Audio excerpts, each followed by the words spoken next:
Meu irmão, minha irmã, apesar do avançar da hora, já passa de 12 horas, mas impossível não dar uma palavra sobre este sábado com Maria.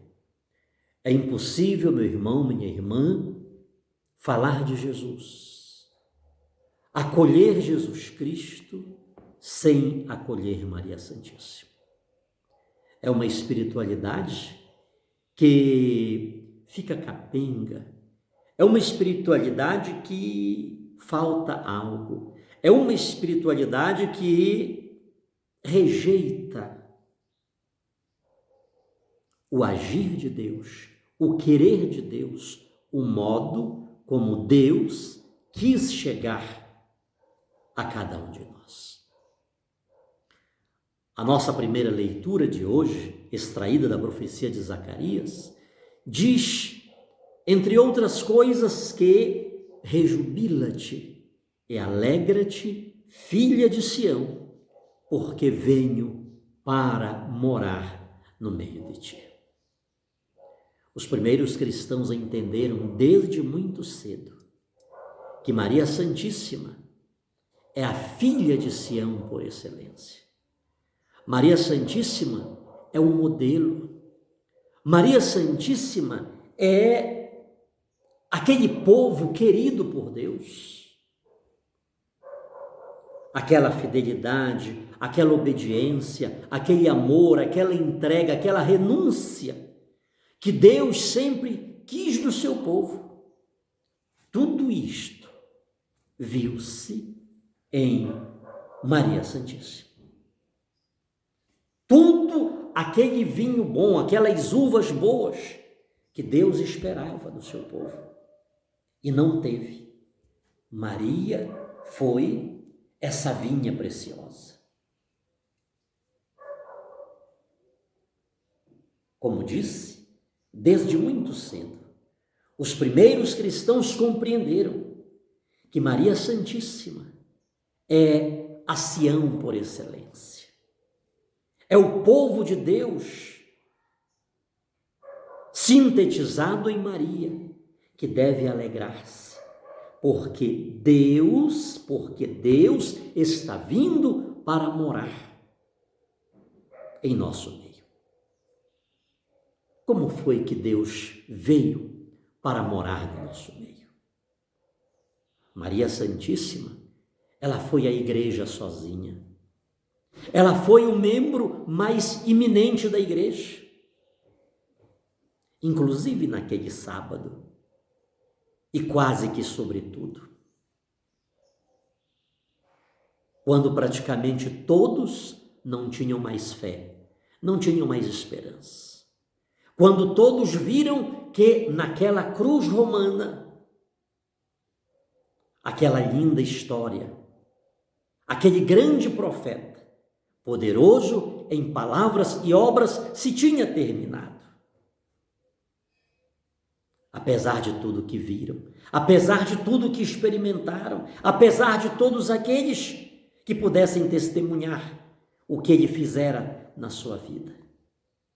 Mas mesmo aqueles que receberam milagres extraordinários, era impossível crer que ele ressuscitaria. Era impossível continuar a crer que ele venceria a morte. Os seus discípulos, aqueles inclusive que ele os nomeou como apóstolos, eles também entraram em choque, eles também entraram em crise, porque presenciaram. Os discípulos de Emaús são uma prova cabal do estado emocional que os discípulos de Jesus enfrentavam. Eles disseram a Jesus: forasteiro, és o único que não sabe o que nesses últimos dias aconteceu?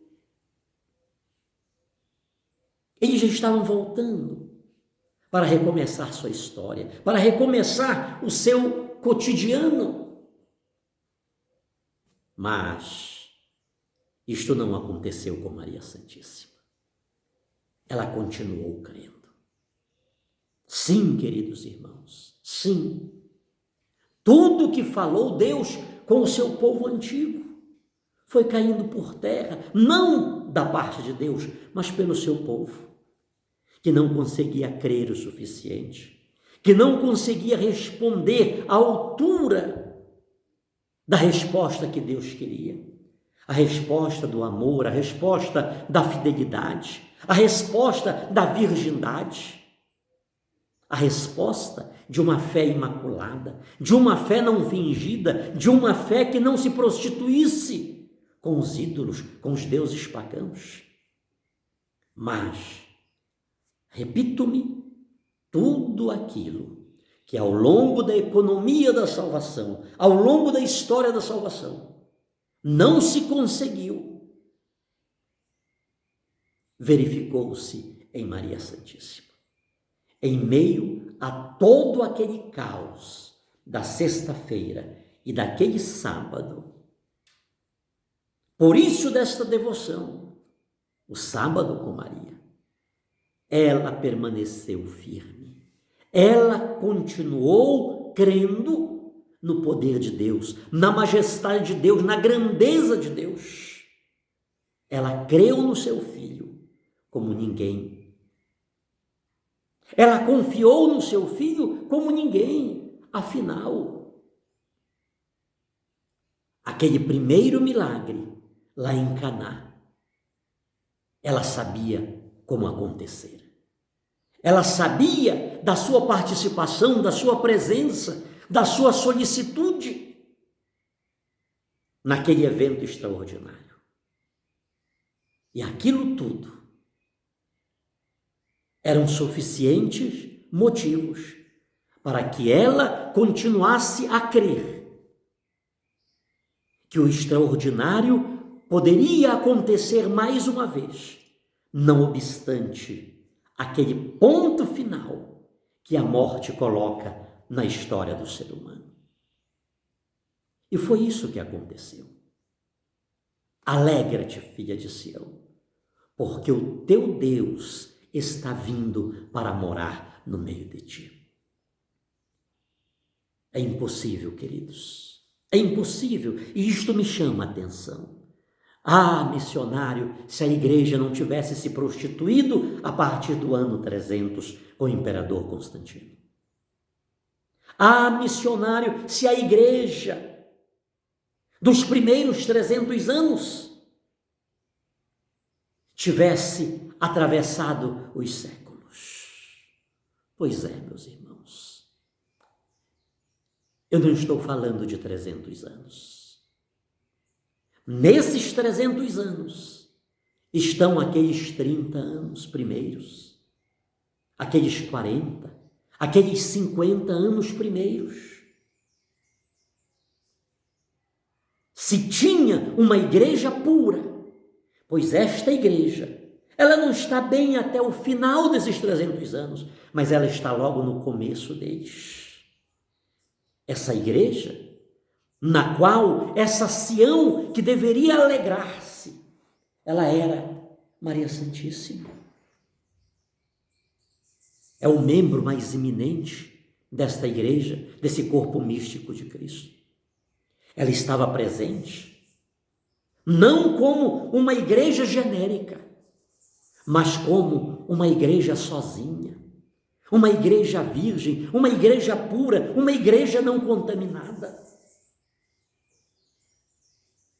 Ora, se eu acolho aquela igreja dos primeiros 300 anos, por que não acolho Maria Santíssima? Por que deixo-a de fora? Por que excluo-a da minha fé, da minha espiritualidade? Como se ela não tivesse significado, como se ela não tivesse importância, como se ela não fosse esta Sião por excelência, a filha de Sião por excelência, na qual o Senhor veio para nela morar. É impossível, meu irmão amado, meu irmão querido, ser um autêntico cristão É impossível. Falar que somos templos de Deus no qual Ele mora, o Senhor mora, o Espírito Santo habita, sem acolhermos aquela que foi a primeira, que foi a peça fundamental, querida por Deus,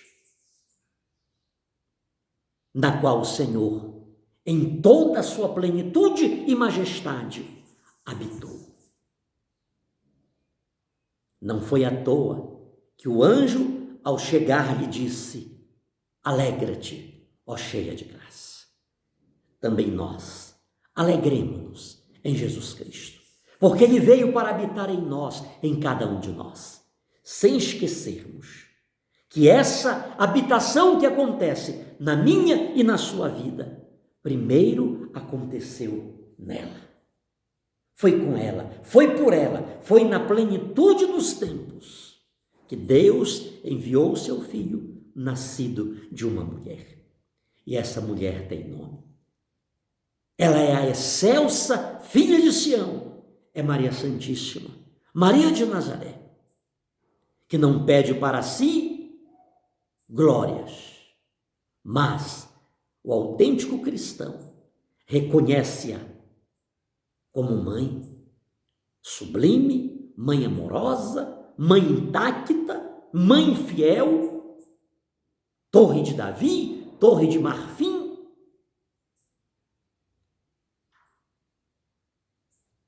O que não dizer dela?